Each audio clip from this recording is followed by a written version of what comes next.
Seigneur, ta parole est grande, elle demeure à jamais. Ta parole est infaillible, rien ne peut la supprimer. Bienvenue, chers spectateurs, je vous souhaite la bienvenue ainsi qu'à tous les spectateurs du monde entier à un nouvel épisode de l'émission d'études quotidiennes Toute la Bible, dans laquelle nous étudions tous les livres de la Bible de la Genèse à l'Apocalypse, quotidiennement du lundi au vendredi. Nous sommes arrivés au livre d'Ésaïe dans notre étude des livres de l'Ancien Testament et qui est le premier des livres prophétiques. Nous sommes arrivés au chapitre 9 et le sujet de ce chapitre est le quintuple nom du Christ. En effet, un enfant nous est né, un fils nous a été donné et la souveraineté reposera sur son épaule. Chers spectateurs, je voudrais vous dire que le Christ est le sujet de toute la Bible, le sujet de l'Ancien Testament et du Nouveau Testament. Et sans le Christ, nous n'aurions pas de Bible, car le témoignage de Jésus est l'esprit de la prophétie. Si vous souhaitez en savoir plus à propos du Christ, à propos du quintuple nom du Christ, à propos des prophéties de l'Ancien Testament concernant le Christ, rejoignez-moi dans l'épisode d'aujourd'hui. Permettez-moi d'abord de souhaiter la bienvenue à mon invité que j'ai l'honneur d'avoir en studio, le frère Youssef Riyad. Bienvenue, frère Youssef. Merci beaucoup. C'est toujours un honneur pour nous. Que le Seigneur vous bénisse. Nous accueillons aussi nos invités qui sont avec nous. Bienvenue. Êtes-vous prêts pour l'étude? On commence? Chers spectateurs, nous commencerons notre étude après la pause. Je vous retrouve après la pause.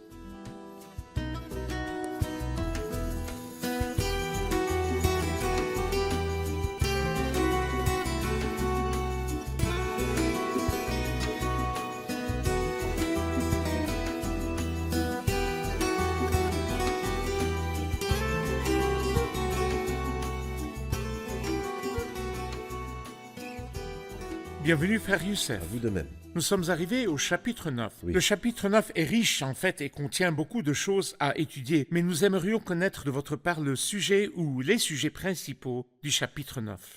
Eh bien, il y a au moins deux sujets. Les 7 premiers versets nous parlent de la venue ou bien de l'arrivée du don, ce don qui est, comme vous l'avez dit, celui qui a le merveilleux quintuple nom, le Christ. Et le reste du chapitre nous parle de la colère de Dieu contre Israël, et nous pouvons également y joindre les 4 premiers versets du 10e chapitre. Il parle de la colère de Dieu contre Israël et de la raison de cette colère. Alors, le don de Dieu et la colère de Dieu. C'est vrai. Mais Dieu avait déjà parlé du don. Oui, Laissez-moi vous lire quelques versets et revenir vers vous avec une question. allez-y. Toutefois, les ténèbres ne régneront pas toujours sur la terre où il y a maintenant des angoisses. Si les temps passés ont couvert de mépris le territoire de Zabulon et de Nephtali, les temps à venir couvriront de gloire la région voisine de la mer, la région située de l'autre côté du Jourdain, la Galilée à la population étrangère. Le peuple qui marchait dans les ténèbres a vu une grande lumière. Sur ceux qui habitaient le pays de l'ombre de la mort, une lumière a brillé. Tu rends la nation nombreuse, tu augmentes sa joie. Elle se réjouit devant toi comme on le fait lors de la moisson, comme on jubile au partage du butin. En effet, le fardeau qui pesait sur elle, le gourdin qui frappait son dos, le bâton de celui qui l'opprimait, tu les brises comme tu l'as fait lors de la victoire sur Madian. Oui, toute chaussure portée dans la bataille et tout habit roulé dans le sang seront livrés aux flammes pour être réduits en cendres. En effet, un enfant nous est né, un fils nous a été donné, et la souveraineté reposera sur son épaule. On l'appellera merveilleux conseiller, Dieu puissant, Père éternel, Prince de la paix. Étendre la souveraineté, donner une paix sans fin au trône de David et à son royaume, l'affermir et le soutenir par le droit et par la justice dès maintenant et pour toujours. Voilà ce que fera le zèle de l'Éternel, le Maître de l'univers. Frère Youssef, le discours commence au chapitre 9 en parlant de 2 temps. Il a dit les temps passés et les temps à venir. Je ne suis pas sûr que signifient les temps à venir et que signifient les temps passés, mais il y a un temps qui a apporté le mépris, il y a un autre temps qui a rendu glorieux. Que signifient ces paroles? Nous pouvons comprendre les 2 temps à partir de l'Épître aux Hébreux, chapitre 1. Après avoir autrefois, à de nombreuses reprises et de bien des manières, parlé à nos ancêtres par les prophètes, Dieu, dans ces jours qui sont les derniers, nous a parlé par le Fils. La venue du Christ dans le monde a divisé l'histoire en 2 moitiés. Nous disons aujourd'hui avant le Christ et après le Christ. Lorsqu'on dit par exemple l'an 2000, vous me demandez avant ou après. L'an 500 avant Jésus-Christ ou après Jésus-Christ. Donc il y a un temps avant la venue du Christ et il y a un temps après l'avènement du Christ dans la chair. Et le temps passé a rendu cette région méprisable, la région qui était l'endroit du royaume des 10 tribus. Vous savez très bien qu'après la mort de Salomon, le royaume était divisé en 2 parties. Et seulement 2 tribus, Juda et Benjamin, restèrent avec la maison de David, et les 10 autres tribus étaient sous la domination de Jéroboam, fils de Nébat, qui fit pécher Israël. Et puis ensuite, une vingtaine de rois vinrent après lui, tous étaient méchants, jusqu'à ce qu'ils soient exilés en Assyrie. Ainsi, au temps passé, cet endroit était humilié. Mais ce qui est merveilleux, c'est que dans les derniers temps, après la venue du Christ, cet endroit a été honoré. Car après la naissance du Christ, il a vécu et grandi à Nazareth. Et quand il a commencé son ministère, il l'a commencé dans cette région-là, à Capernaum et ses environs. Alors ces derniers temps ont honoré cet endroit-là qui avait été caractérisé par le mépris auparavant. Les temps passés ont livré au mépris tout le pays d'Israël et de Juda, mais surtout cette région, la région de Galilée. C'est vrai. Nous savons par l'Évangile que cette région était méprisée et que Nazareth en Galilée était méprisée. Si vous me donnez une idée historique à propos de pourquoi cette région a-t-elle été particulièrement méprisée et humiliée, en partie juste pour avoir un aperçu pendant que nous étudions les chapitres et les livres de la Bible. Eh bien, comme je l'ai mentionné tout à l'heure, que le royaume était divisé et la partie du nord qui contenait les 10 tribus s'est éloignée de la maison de David, s'est éloignée du temple, et ils ont fait un culte purement païen, et l'Éternel eut pitié de cette nation parce que c'est son peuple. Il leur envoya donc de grands prophètes comme Élie et Élisée, mais malheureusement, malgré toutes les tentatives de guérison, ils n'ont rien gagné. Lorsque l'exil assyrien a eu lieu, et ceci très tôt avant l'exil babylonien des 2 tribus, bien avant cela, donc c'est pourquoi on considère que c'est dans les temps passés que cette région était méprisée. Quand l'exil assyrien a eu lieu, le roi d'Assyrie a amené des gens de différentes régions et les a fait vivre dans cette région-là. Ainsi, le peuple de Samarie se forma, Un mélange. qui était un mélange, et qui adorait un Dieu qui n'était pas le vrai Dieu. Donc toutes ces choses étaient des raisons de mépris pour cette région-là qui était la partie nord du pays. Mais comme nous l'avons dit, lorsque le Christ a commencé son ministère, il a été élevé à Nazareth et a commencé son ministère à Capernaum, et c'était sa ville d'où il allait pour ses prédications et pour ses voyages missionnaires. Et c'est pourquoi il a dit « Le peuple qui marchait dans les ténèbres a vu une grande lumière. Sur ceux qui habitaient le pays de l'ombre de la mort, une lumière a brillé. » Comment et quand? Y a-t-il un lien ou une application dans le Nouveau Testament ou y a-t-il des passages bibliques en concordance avec ce texte? Oui, si nous revenons à l'évangile de Matthieu, au chapitre 4, nous constaterons que l'évangéliste Matthieu a cité cette partie de la parole de Dieu. Quand nous lisons dans l'évangile de Matthieu, chapitre 4, verset 14, lisons plutôt à partir du verset 13, « Le Christ quitta Nazareth et vint habiter à Capernaum, afin que s'accomplisse ce qu'avait annoncé le prophète Ésaïe, territoire de Zabulon et de Nephtali. Route de la mer, région située de l'autre côté du Jourdain, Galilée à la population étrangère, le peuple assis dans les ténèbres a vu une grande lumière, et sur ceux qui se trouvaient dans le pays de l'ombre de la mort, une lumière s'est levée. » Dès ce moment, Jésus commença à prêcher et à dire « Changez d'attitude, car le royaume des cieux est proche. » Cependant, ici, permettez-moi d'attirer l'attention sur le fait que la prophétie ou la citation a changé un mot et cela a un sens. Et c'est Ici, il a dit le peuple qui marchait dans les ténèbres. Dans Ésaïe chapitre 9, verset 1, le peuple qui marchait dans les ténèbres a vu une grande lumière. Et quand nous le lisons dans Matthieu, il dit plutôt le peuple assis dans les ténèbres. Et le sens de cela, c'est que lorsque l'obscurité n'est pas très sombre, on peut essayer de toucher les choses et marcher. Mais lorsqu'il fait complètement sombre, l'homme est obligé de rester sur place, car il ne peut pas bouger. Donc en fait, c'est comme si les choses avaient empiré. Donc il y avait une époque où le peuple marchait dans les ténèbres, mais le temps est venu pour que le peuple s'assoie. Et le fait de s'asseoir signifie un état de désespoir et de perte. Lorsque le Christ est venu, le peuple était dans un état de désespoir et de confusion. Mais il a vu une grande lumière par l'avènement du Christ. cette lumière était la vraie lumière qui, en venant dans le monde, éclaire tout être humain. C'est vrai.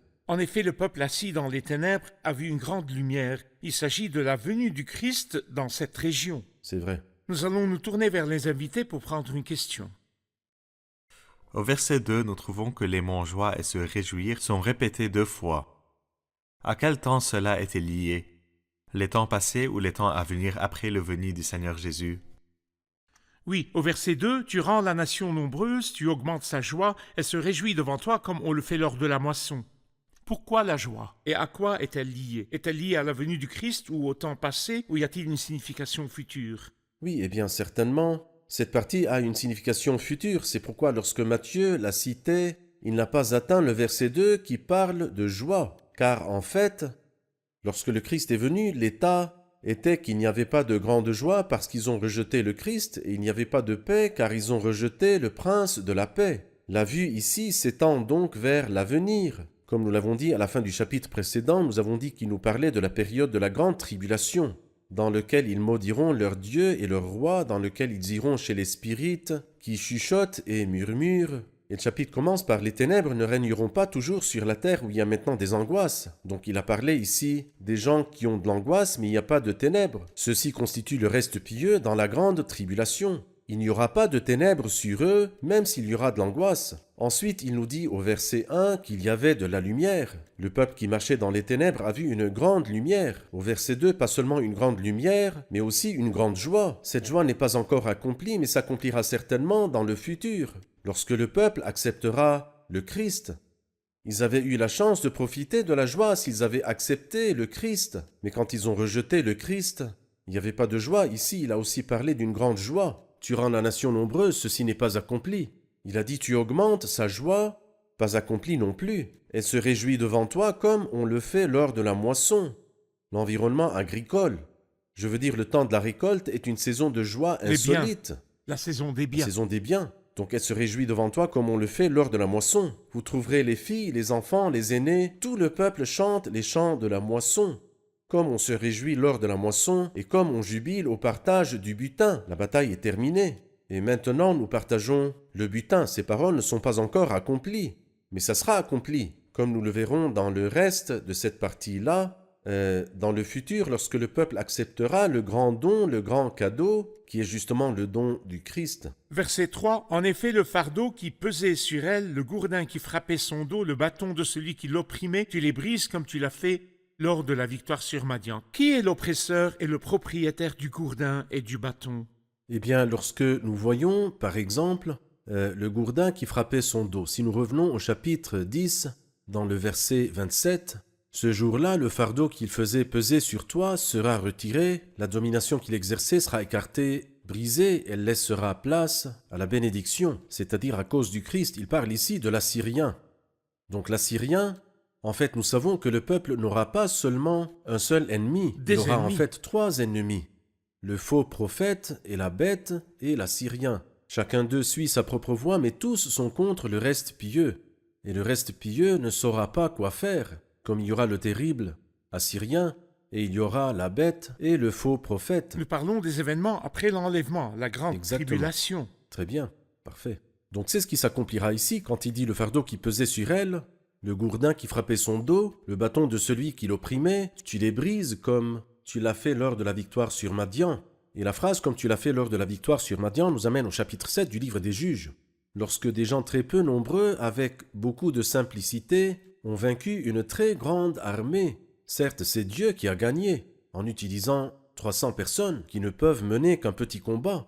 Mais une armée qui ne peut pas être comptée, ni ses chameaux, seulement 300, pourquoi ont-ils des armes nucléaires? Des pots vides. Des pots vides. Et à qui revient le mérite? À Dieu, et c'est ce qui se répétera à l'avenir, lorsque le Seigneur éliminera tous les ennemis et le peuple ne fera que partager le butin. Si vous le permettez, nous allons regarder un reportage et reviendrons pour continuer.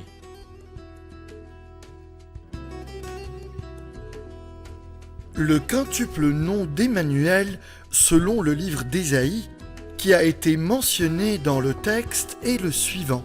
On l'appellera merveilleux, en raison de sa personne unique, conseiller, en raison de ses paroles de sagesse, Dieu puissant, en raison de ses œuvres étonnantes, Père éternel, en raison de sa présence éternelle, prince de la paix, en raison de son influence sur les cœurs et sur le monde. Le Christ est merveilleux dans sa naissance comme dans sa vie, merveilleux dans sa mort comme dans sa résurrection, et il sera merveilleux aussi dans sa venue et son règne comme prince de la paix. Frère Youssef, à partir du verset 5, il commence à dire « En effet, un enfant nous est né, un fils nous a été donné et la souveraineté reposera sur son épaule. On l'appellera merveilleux, conseiller, Dieu puissant, Père éternel, prince de la paix. » De qui parlent ces paroles? Eh bien, elle parle du Messie, elle parle du Christ, qui est appelé ici un don. Au chapitre 7, verset 14, il parle de lui comme d'un signe, en raison de sa merveilleuse source, sans père humain. Mais ici, il a parlé de lui comme un cadeau en raison de sa merveilleuse œuvre. Donc sa source est merveilleuse, il est donc un signe. Son œuvre est merveilleuse, il est donc un don. Toutes les humiliations qu'ils ont vues dans toute leur histoire prendra fin complètement le moment où ils accepteront ce cadeau, le don que Dieu leur a envoyé. Le mot « donner » nous parle du don.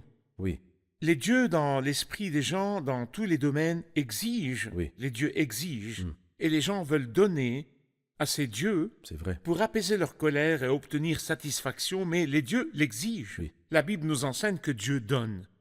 Dieu a tant aimé le monde qu'il a donné son Fils unique. Que nous diriez-vous de la pensée chrétienne et du sens chrétien concernant Dieu?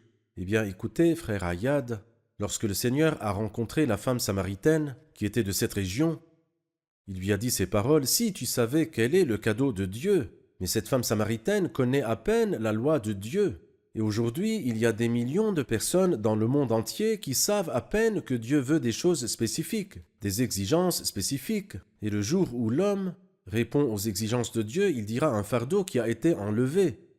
Ils ne savent pas du tout que Dieu a un cadeau, et que ce cadeau est qu'un fils nous soit donné, qu'il a donné, that he gave. His only begotten son, son fils unique, Dieu donc ne nous a pas fait n'importe quel don. Quelqu'un a dit cette phrase, Dieu a donné le meilleur dans le ciel au pire de ce qui est sur la terre qui sont moi et toi.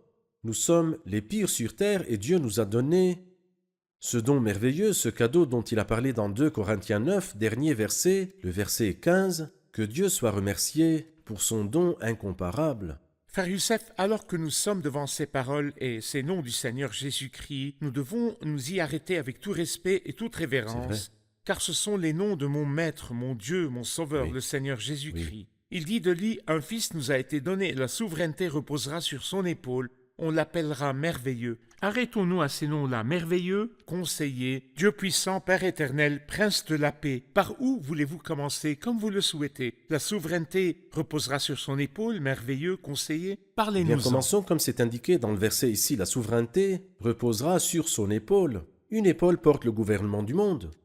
Tandis que lorsqu'il avait retrouvé sa brebis perdue, dans Luc chapitre 15, le Christ a dit que le berger, qui était le Christ, il met la brebis avec joie sur ses épaules. C'est-à-dire, il porte le croyant individuel sur 2 épaules, celui qui tient, celui qui porte, le monde entier, l'univers entier, le gouvernement sur son épaule. Et on l'appellera un nom quintuple, comme vous l'avez mentionné dans l'introduction. Et en fait, le numéro 5 est le chiffre d'Emmanuel, car le chiffre 4 représente le monde entier avec ses 4 côtés. Et le 1 avec les 4, c'est Dieu avec nous. Emmanuel, qui est dans le chapitre 7 du livre d'Ésaïe au verset 14. Elle l'appellera Emmanuel, Dieu avec nous. Il est donc Dieu avec nous. Et ici, il nous distingue le nom quintuple. Alors il dit d'abord, il est merveilleux, en raison de l'union des 2 natures. Merveilleux. Est-il Dieu ou bien homme? Il est Dieu et homme. 50% divin, 50% humain. Dieu à 100%. Exactement. Et homme à 100%. Oui, mais comment? C'est ce qui est merveilleux. On ne peut pas. Personne non plus ne connaît le Père si ce n'est le Fils. Point final, car personne d'autre ne connaît le Fils si ce n'est le Père, car il est merveilleux. Mais il n'est pas seulement merveilleux dans sa source ou bien dans l'unité des 2 natures, mais un conseiller. C'est-à-dire qu'il ne prend le conseil de personne, mais qu'il résout les problèmes les plus compliqués. Et en fait, le problème le plus compliqué était le péché. Exactement. Comment le Christ a-t-il été capable de résoudre ce problème? Eh bien, très simplement, il est mort sur la croix pour nous. Une sagesse qui était cachée même au diable, qui est plus sage que Daniel. C'est d'après Ézéchiel chapitre 28. La sagesse était cachée au diable, mais le Christ a trouvé une solution au problème, car il est conseillé. Alors il Et- est merveilleux dans sa nature Oui. et conseillé dans sa mort et son œuvre. Exactement, et puissant dans sa résurrection, le Dieu puissant. Car après sa mort, c'est fini, l'histoire est terminée. Je veux dire, après la mort de quelqu'un, n'importe qui, c'est fini. Cependant, après la mort du Christ, j'ai le pouvoir de la donner, et j'ai le pouvoir de la reprendre. C'est la puissance. Il est donc le Dieu puissant. En ce qui concerne son immortalité, le Père éternel peut être traduit par Père de l'éternité, ce qui veut dire l'âge à venir, l'éternité qui n'a pas de fin. Il en est le Père, il est l'origine de tous les temps. Et finalement, dans son œuvre et son influence, quand il reviendra et régnera sur la terre, il est le prince de la paix. Lisons ici le verset 4. Il dit ces paroles, oui, toute chaussure portée dans la bataille et tout habit roulé dans le sang seront livrés aux flammes pour être réduits en cendres. C'est-à-dire qu'il n'y a pas besoin de machines de guerre parce que le Christ, le prince de la paix, a régné.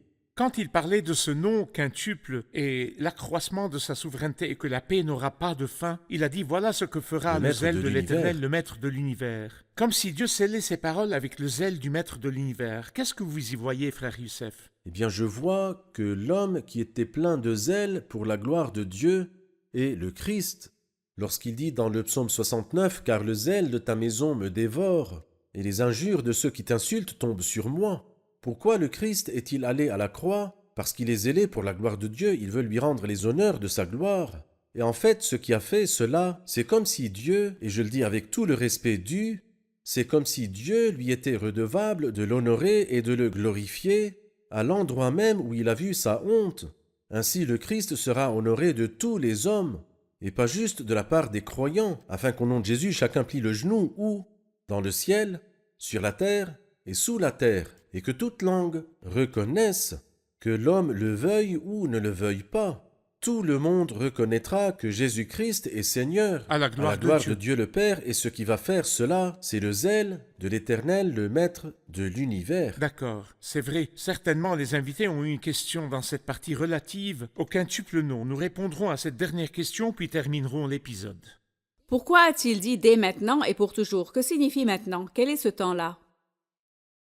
Les paroles suivantes, frère Youssef, à propos du trône du Christ, au trône de David et à son royaume, l'affermir et le soutenir par le droit et par la justice dès maintenant et pour toujours. Pourquoi dès maintenant? Pourquoi pas depuis l'éternité et pour toujours?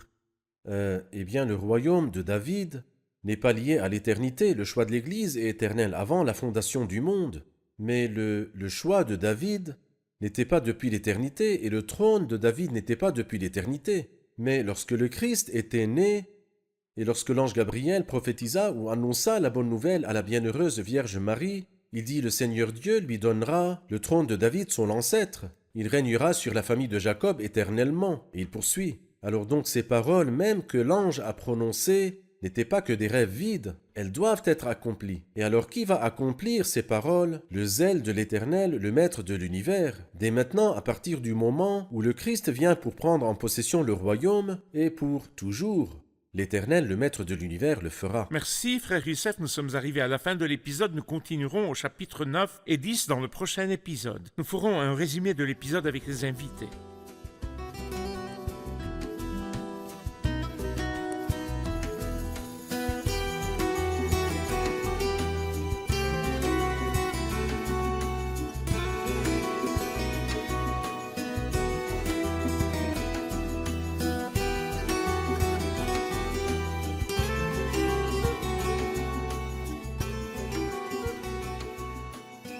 Nous avons appris de l'ouverture du chapitre 9 qu'il y avait eu un temps qui avait amené au mépris la terre d'Israël, spécialement le pays de Zabulon, de Nephtali et de Galilée. Mais il y a eu un temps qui a rendu cet endroit glorieux.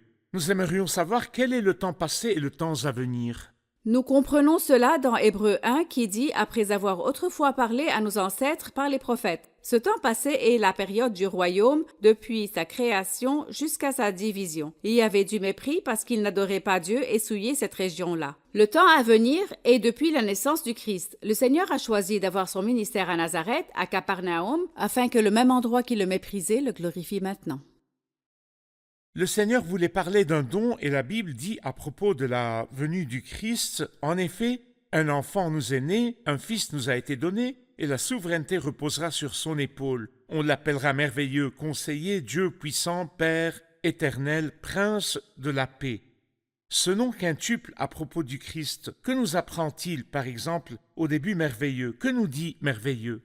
Merveilleux dans l'unité de la nature divine avec la nature humaine. Il est donc à 100% Dieu et à 100% homme. Très bien. Frère Très Youssef, bien, bonne réponse. c'est juste. L'unité de la divinité L'humanité, avec c'est l'humanité. vrai. Frère Youssef, rappelez-nous un incident où il y a eu apparition de la nature divine et la nature humaine en même temps. Eh bien, par exemple, Marc chapitre 4, quand il dit que le Christ dormait à l'arrière sur son coussin, c'est la nature humaine qui dormait. Cela ne te fait rien que nous soyons en train de mourir, il se réveilla, et puis il dit à la mer, silence, tais-toi, et il y eut un grand calme, celui qui commande au vent et à la mer pour qu'il lui obéisse, ne peut pas du tout être un homme. Très bien, d'accord.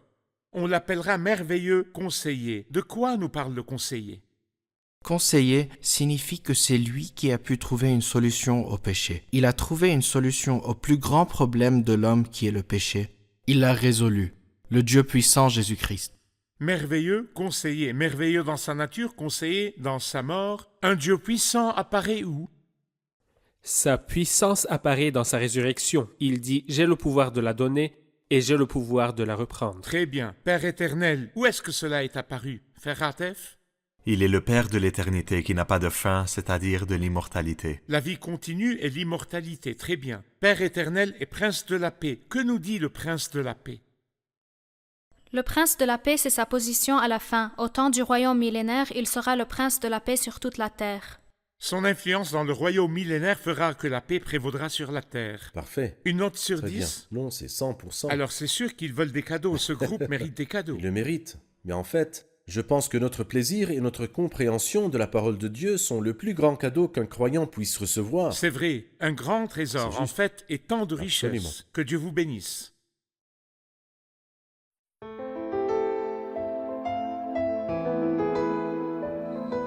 Seigneur, ta parole est grande, elle demeure à jamais. Ta parole est infaillible, rien ne peut la supprimer.